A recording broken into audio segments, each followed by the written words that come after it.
একজন পুরুষের আয় ও সম্পদের উপর সবচেয়ে বেশি হক কার থাকে? আসুন জেনে নেই।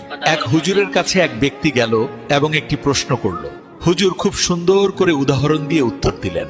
হুজুর বললেন, যদি একটা পুরুষের কাছে তার পরিবারের কাউকে খাওয়ানোর মতো মাত্র এক বেলার খাবার থাকে, আর সেই সময় তার ঘরে তার মাও ক্ষুধার্ত, তার বাবাও ক্ষুধার্ত, তার বোনও ক্ষুধার্ত, তার ভাইও ক্ষুধার্ত, তার মেয়েও ক্ষুধার্ত, তার ছেলে ক্ষুধার্ত এবং তার স্ত্রীও ক্ষুধার্ত, তখন ওই এক বেলার খাবারটা শুধুমাত্র তার স্ত্রীকে দেওয়া তার জন্য ওয়াজিব হবে, কারণ ওই খাবারের ওপর বাকি সবার চেয়ে স্ত্রীর হক বেশি।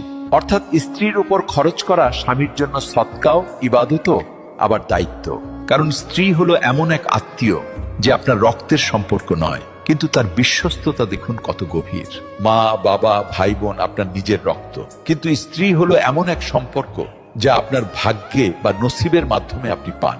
আর তারপর সে আপনার সব ক্লান্তি, সব ব্যথা এবং সব দুশ্চিন্তা ভাগ করে নেয়। তার মনে আপনার জন্য দোয়াও থাকে, আবার আপনার জন্য তার ত্যাগও থাকে।